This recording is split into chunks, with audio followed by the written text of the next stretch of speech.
Dai Manu, ti hai portato una peschicera, oh? Che te ne pigli, visto che io ti ho detto l'analisi. Stai a mangiare pesca, Manu.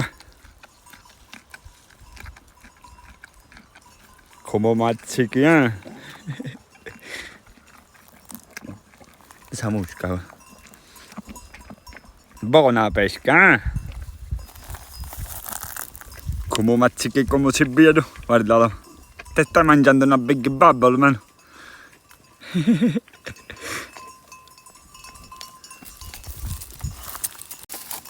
Senza che guardi con c'è niente. Via, via, via.